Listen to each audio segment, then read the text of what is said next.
नमस्कार, 99 न्यूज के इस बुलेटिन में आपका स्वागत है। मैं हूं आपके साथ सोमनाथ तिवारी। बढ़ते हैं आज की खबरों की ओर।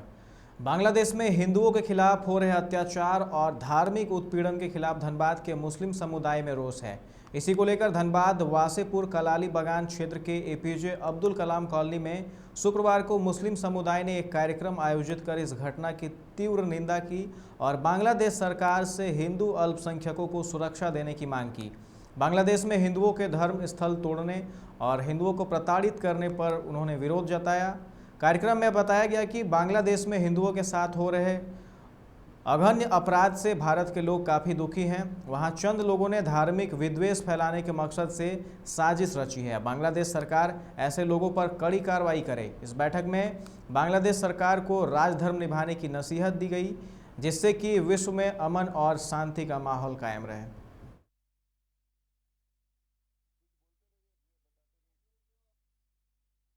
आज हम लोग बैठक इसलिए किए हैं कि हम लोग जो हैं बांग्लादेश में जो हिंदुओं पर हमला हो रहा है इसके लिए हम लोग बहुत दुखी हैं।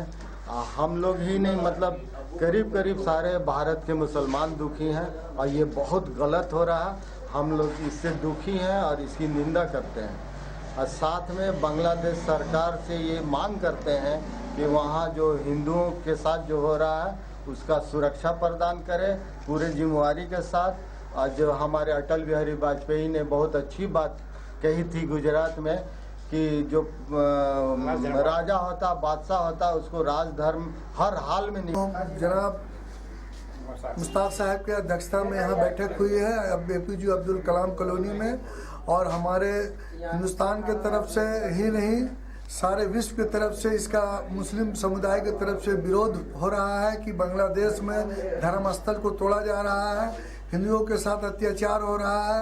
ये एकदम किसी भी हाल में नहीं होना चाहिए और यहाँ के मुसलमान बहुत इससे नाखुश और बहुत नाराज़ हैं, क्योंकि पूरे दुनिया में सभी समुदाय के लोग सब जगह रहते हैं और सब भाईचारा को एक तरह से ख़त्म करने की साजिश चंद लोग कर रहे हैं।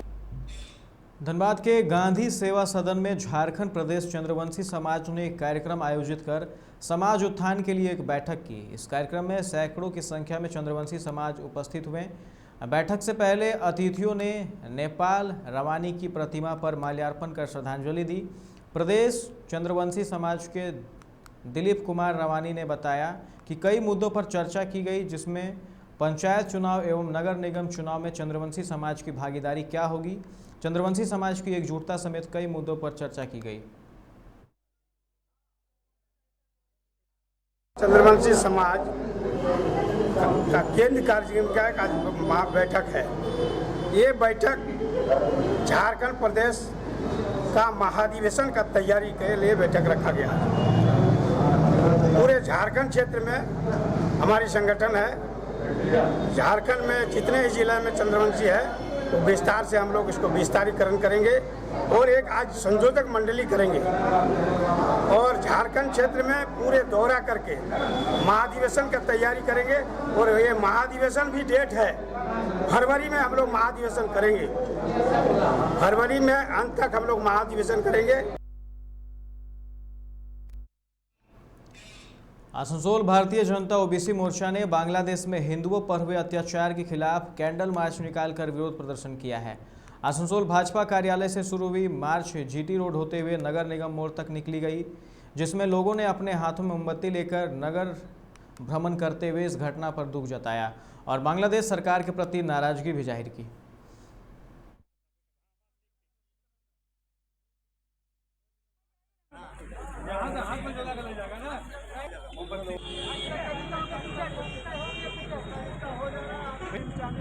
भारतीय जनता ओबीसी मोर्चा आसनसोल जिले की ओर से हम लोगों ने विरोध प्रदर्शन का कार्यक्रम किया। इसलिए किया कि जो हम लोगों ने हमारी केंद्र सरकार ने भारतीय जनता पार्टी की सरकार ने जो कहा था जो सीए हम लोग लाए थे, उसका उद्देश्य था कि बांग्लादेश, पाकिस्तान और अफगानिस्तान में जो हिंदुओं पर अत्याचार हो रहा है उसका प्रतिवाद में हम लोग सीए लाए थे। पुलिस की एसटीएफ की टीम ने कुल्टी थाना के राष्ट्रीय राजमार्ग संख्या 2 पर गुप्त अभियान चलाकर एक लॉरी से 50 डिब्बे फैंसी डील सिरप बरामद किया है। फैंसी डील सिरप बनारस से मुर्शिदाबाद जा रहा था। एसटीएफ टीम ने फैंसी डील सिरप लॉरी और चालक को कुल्टी थाना पुलिस को सुपुर्द कर दिया है। लॉरी चालक को आज आसनसोल कोर्ट ले जाया गया, जहां से उसे न्यायिक हिरासत में जेल भेज दिया गया है। बताया जा रहा है कि एसटीएफ को गुप्त सूचना मिली थी कि बड़े पैमाने पर फैंसी डील सिरप बनारस से मुर्शिदाबाद जा रहा है। सूचना के बाद पुलिस ने कार्रवाई की।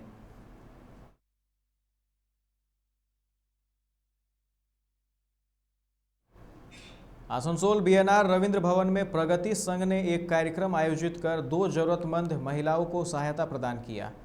इसमें दिव्यांग सेमैया खातून को व्हील चेयर और कैंसर पीड़िता पायल भट्टाचार्य को उनके इलाज के लिए 50,000 रुपये की आर्थिक सहायता दी गई। कार्यक्रम का शुभारंभ नगर निगम के प्रशासक अमरनाथ चटर्जी ने स्वामी विवेकानंद की तस्वीर पर पुष्प अर्पण और दीप प्रज्वलित कर किया। मौके पर मुख्य अतिथि नगर निगम प्रशासक अमरनाथ चटर्जी, एडीडीए चेयरमैन तापस बनर्जी, साउथ थाना के इंचार्ज अभिजीत चटर्जी एवं आसनसोल प्रगति संघ के पिंटू कुमार सहित अन्य सदस्य मौजूद थे। नगर निगम के प्रशासक अमरनाथ चटर्जी और साउथ थाना के इंचार्ज अभिजीत चटर्जी भी उपस्थित थे।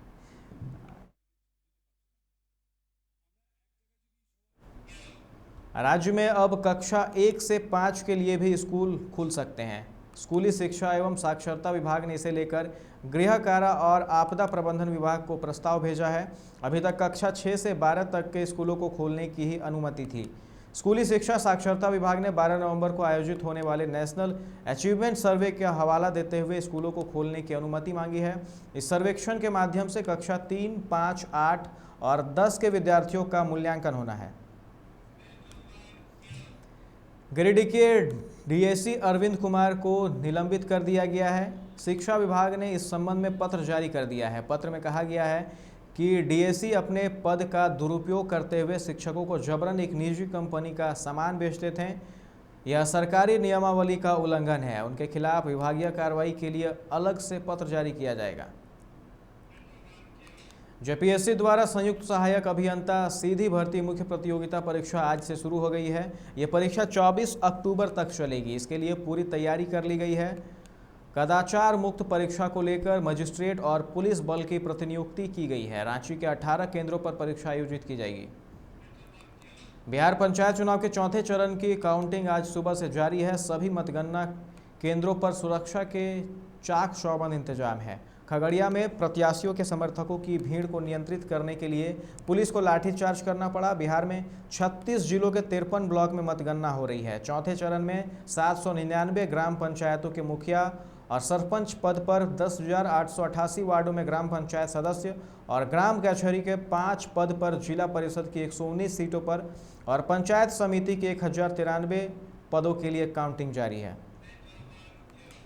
3 दिवसीय बिहार दौरे पर आए राष्ट्रपति रामनाथ कोविंद आज सुबह पत्नी और बेटी के साथ पटना सिटी स्थित हरमंदिर साहिब गुरुद्वारा पहुंचे। यहां उन्होंने मत्था टेका। इसके बाद वह महावीर मंदिर दर्शन के लिए पहुंचे, जहां महावीर मंदिर संरक्षक आचार्य किशोर कुणाल ने लाल गुलाब देकर उनका स्वागत किया। इसके बाद उन्होंने फर्स्ट लेडी के साथ भगवान हनुमान की पूजा अर्चना की।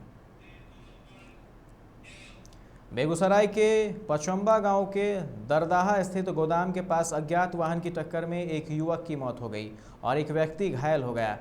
बाइक पर सवार 2 लोग बेगूसराय आ रहे थे। इसी बीच वाहन ने टक्कर मार दी। गंभीर हालत में दोनों को एक निजी अस्पताल ले जाया गया, जहां से चिकित्सक ने बेहतर इलाज के लिए पटना रेफर कर दिया, लेकिन युवक ने रास्ते में ही दम तोड़ दिया, जबकि घायल का इलाज जारी है।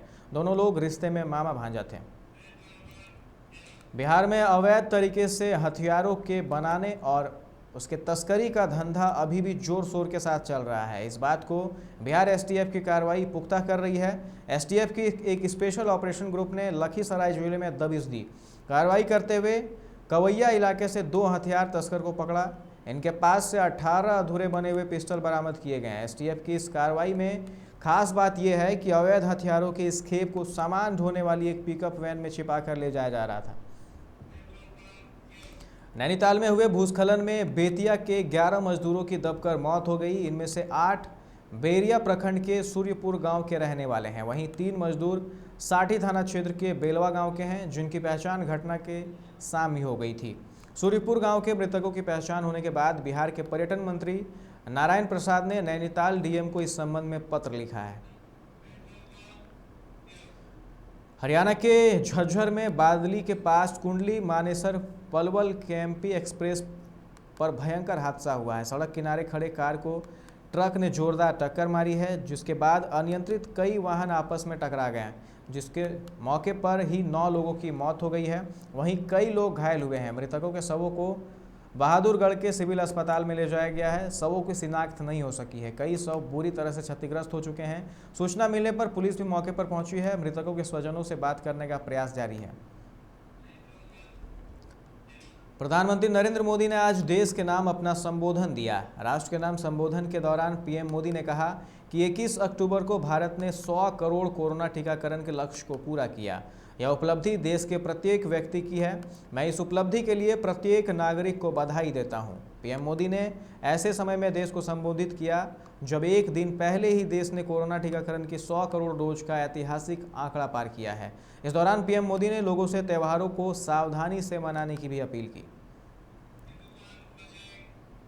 इस बुलेटिन में फिलहाल इतना ही। तमाम खबरों के लिए आप देखते रहें 99 न्यूज। नमस्कार।